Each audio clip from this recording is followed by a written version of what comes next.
안녕하세요. 오늘 우리가 함께 파헤쳐볼 이야기는요, 범죄 심리학 역사상 가장 흥미진진한 미스터리 중 하나입니다. 한 여성의 범죄를 두고 당대 최고의 전문가들이 저마다 다른 진단을 내놓았는데요, 무려 3가지나 말이죠. 과연 진실은 무엇이었을까요? 이 사건을 따라가다 보면 인간의 책임은 어디까지인가라는 아주 근본적인 질문과 마주하게 되실 겁니다. 본격적으로 시작하기 전에 제가 질문 하나 던져볼게요. 범죄자는 아픈 사람일까요? 아니면 그냥 악한 사람일까요? 꽤 어려운 질문이죠? 오늘 우리가 살펴볼 사건이 바로 이 질문에 대한 답을 찾기 위한 아주 치열한 분투의 기록이고요. 이게 100년도 된 이야기인데도 지금 우리에게 똑같은 딜레마를 던져주고 있습니다. 오늘 우리는 마치 한 편의 심리 추리극을 보는 것처럼 이 사건을 따라가 볼 텐데요. 먼저 사건이 어떻게 시작됐는지 그 미스터리를 살펴보고 완전히 상반된 2가지 분석을 비교해 볼 겁니다. 그리고 마침내 이 모든 혼란을 잠재운 기가 막힌 통찰은 무엇이었는지 확인해 보시죠. 여기서 그치지 않고 이 사건 덕분에 새로운 과학 수사 기법이 탄생한 과정, 그리고 이게 오늘날 우리에게 어떤 묵직한 질문을 던지는지까지 한번 짚어보겠습니다. 자, 그럼 이 미스터리의 첫 번째 조각부터 맞춰볼까요? 사건의 주인공은 제트 부인이라는 한 여성입니다. 겉으로 보기엔 그냥 평범한 사기 사건 같았는데 그녀의 마음속을 들여다보려는 시도가 시작되면서 당대 최고의 정신의학 전문가들 사이에서 그야말로 엄청난 논쟁이 벌어지게 됩니다. 그러니까 사건의 시작은 이랬어요. 제트 부인이 가짜 복권에 당첨됐다고 사람들을 속여서 돈을 뜯어낸 거죠. 뭐 여기까지는 흔한 사기 사건처럼 보입니다. 그런데 진짜 문제는 그녀의 정신 상태를 감정한 두 전문가 집단의 의견이 완전히 180도 다르게 나왔다는 거예요. 한쪽은 책임이 일부 있다. 다른 한쪽은 책임이 전혀 없다. 이건 그냥 의견 차이 수준이 아니잖아요. 한 사람의 인생을 좌우할 이 엄청난 모순 때문에 결국 제3의 전문가가 나서서 이 사건의 진실을 밝혀야만 했습니다. 자, 그럼 먼저 제트 부인을 분석했던 첫 번째 의견부터 자세히 한번 뜯어보겠습니다.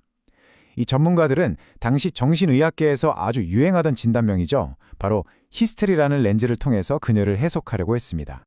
첫 번째 팀은 그녀에게 히스테리라는 진단을 내립니다. 이 사람들의 주장은 뭐냐면요, 제트 부인이 바우만이라는 있지도 않는 사람을 만들어내고는 그게 진짜라고 철석같이 믿고 있다는 거예요. 바로 이게 병적인 자기 기만의 증거라는 거죠. 즉, 자기가 한 거짓말을 스스로도 진짜라고 믿어버리는 상태니까 온전한 정신을 가진 사람과 똑같은 책임을 물을 수는 없다. 이런 논리였습니다. 그래서 결론은 부분적인 책임만 있다는 거였죠. 그런데 말이죠. 이 분석에는 아주 치명적인 구멍이 하나 있었습니다. 좋아요. 그녀가 바우만이라는 허구의 인물을 진짜라고 믿는다고 칩시다. 그런데 그 믿음이 그래서 구체적으로 어떻게 다른 사람의 돈을 훔치는 사기 행각으로 이어졌냐는 거죠. 이 믿음과 실제 범죄 행동 사이에 가장 중요한 연결고리가 빠져 있었던 겁니다. 바로 이 첫 번째 분석의 허점을 파고들면서 두 번째 전문가 팀이 등장합니다. 이들은 훨씬 더 많은 자료를 가지고 제트 부인을 분석했는데요. 그 결과는 첫 번째 의견과는 비교도 안 될 만큼 훨씬 더 충격적이고 극단적이었습니다. 두 번째 팀의 진단명은 체질적 히스테리였습니다. 이들은 제트 부인이 그냥 극단적으로 이기적이고 쾌락만 쫓는 사람, 심지어 도덕적인 감정 자체가 아예 없는 사람이라고 딱 잘라 말합니다. 더 나아가서 그녀의 사기 범죄는 그녀의 선택이 아니라 그냥 병의 증상일 뿐이라는 거죠. 마치 감기에 걸리면 기침이 나오는 것처럼요. 그러니 그녀에게는 법적 책임을 단일도 물을 수 없고 심지어 치료조차 불가능하다는 사실상 사형 선고나 다름없는 결론을 내렸습니다. 자, 이렇게 나란히 놓고 보니까 얼마나 다른지 확 느껴지시죠? 똑같이 히스테리를 진단했는데 한쪽은 부분 책임, 다른 한쪽은 완전 무책임이라니 완전히 정반대의 결론을 내린 겁니다. 도대체 누구 말이 맞는 걸까요? 이 의학적이면서도 법적인 수수께끼의 핵심이 바로 여기에 있었습니다. 이렇게 두 의견이 팽팽하게 맞서니까 법원도 정말 혼란스러웠겠죠. 그래서 이 심리적 미스터리를 끝내줄 최종 해결사를 부르게 됩니다. 그리고 마침내 이 사건의 모든 매듭을 풀어낼 세 번째 의견이 등장하게 되죠. 그리고 마침내 등장한 이 세 번째 의견은요, 복잡하게 얽혀있던 실타래를 단칼에 끊어내는 아주 명쾌한 통찰을 보여줍니다. 그건 바로 이것이었습니다. 도덕적 결함과 히스테리는 완전히 별개의 문제입니다. 모두가 이 둘을 어떻게든 엮어보려고 할 때, 아니 이 둘은 그냥 분리해서 봐야 한다. 이 단순한 발상의 사건을 해결하는 결정적인 열쇠가 됐습니다. 자, 그럼 이 둘이 어떻게 다른지 명확하게 한번 구분해 볼게요. 먼저 히스테리는요, 쉽게 말해서 감정의 볼륨을 최대로 키우는 앰프 같은 겁니다. 없던 감정을 만들어내는 게 아니고요. 원래 있던 슬픔이나 기쁨, 분노 같은 감정을 주체할 수 없을 만큼 뻥튀기 시키는 상태를 말하는 거죠. 중요한 건 감정의 질이 아니라 양의 문제라는 겁니다. 반면에 도덕적 결함은 완전히 차원이 다른 이야기입니다. 이건 볼륨의 문제가 아니에요. 애초에 도덕적인 감정을 재생할 수 있는 재생장치 자체가 고장 나거나 아예 없는 상태라고 봐야죠. 즉, 태어날 때부터 옳고 그름을 느끼는 감정 회로가 빠져 있는 그 사람의 근본적인 인격 특성이라는 겁니다. 이 두 개념을 딱 분리하고 나니까 모든 게 명확해집니다. 지 부인의 범죄 원인은 히스테리가 아니었던 거예요. 근본 원인은 그녀가 원래부터 가지고 있던 도덕적 결함이었죠. 그럼 히스테리는 뭐냐? 그냥 원래 있던 악한 충동에 대한 저항력을 약하게 만들고 그녀의 거짓말을 더 그럴듯하게 만드는 증폭제 역할을 했을 뿐이라는 겁니다. 원인과 증폭제를 완벽하게 구분한 거죠. 그래서 최종 결론은 이렇게 정리됩니다.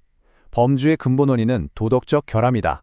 하지만 히스테리라는 증폭기가 그녀의 저항력을 약하게 만든 점은 감안해야 한다. 따라서 그녀의 책임은 완전하지도 완전하지 않지도 않은, 즉 부분적으로 제한된다는 겁니다. 정말 명쾌하면서도 섬세한 판결이었죠. 지부인의 사건은 법의학계에 아주 중요한 숙제를 남겼습니다.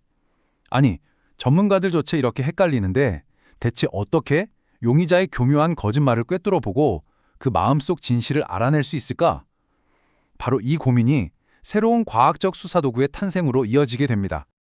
그래서 탄생한 것이 바로 이 단어 연상 검사입니다. 방법은 아주 간단해요. 범죄와 관련된 핵심 단어들, 예를 들어 칼, 지갑, 피 같은 단어들을 용의자에게 툭 던져주고 즉각적으로 떠오르는 단어를 말하게 하는 거죠. 그러면 죄책감을 가진 진짜 범인은 특정 단어에서 갑자기 머뭇거리거나 아주 엉뚱한 단어를 말하는 등 무의식적인 반응을 보이게 되거든요. 바로 그 마음의 떨림을 과학적으로 포착하려는 시도였습니다. 그리고 이 기법은 더 이상 책상 위의 이론에만 머무르지 않았습니다.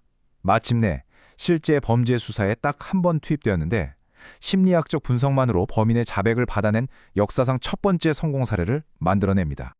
그 첫 사건의 마지막 장면은 정말 영화 같았습니다. 모든 검사를 마친 전문가는 데이터를 통해 확신을 얻고는 젊은 절도 용의자의 눈을 똑바로 쳐다보면서 조용하지만 단호하게 말합니다. 당신이 훔쳤군요. 바로 그 순간 굳어있던 용의자의 표정이 무너지더니 이내 눈물을 왈칵 쏟아내면서 모든 걸 자백하고 말았다고 합니다. 자, 이렇게 제트 부인의 사건은 일락되었습니다. 하지만 이야기는 여기서 끝나지 않습니다. 놀랍게도 100년도 더 지난 이 과거의 사건이 던졌던 질문들이 오늘날 우리 사회와 법정을 그대로 관통하고 있기 때문입니다. 한번 생각해 보세요, 여러분. 법정에서 정신감정, 이거 어디까지 참고해야 할까요? 그리고 소위 소시오패스처럼 옳고 그름을 알지만 그걸 지킬 마음이 없는 사람의 책임은 어떻게 물어야 할까요? 또 사회를 보호한다는 명분으로 정신병원이 사실상의 감옥이 되어도 괜찮은 걸까요?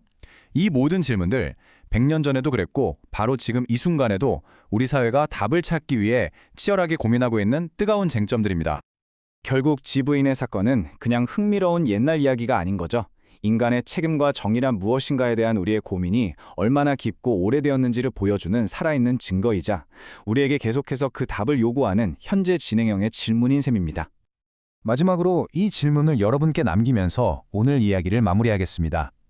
뇌과학과 심리학이 계속 발전하면 언젠가 우리는 인간의 책임을 완벽하게 증명하고 측정할 수 있게 될까요? 아니면 인간의 마음이라는 복잡한 영역은 과학의 잣대로는 영원히 잴 수 없는 무언가로 남게 될까요?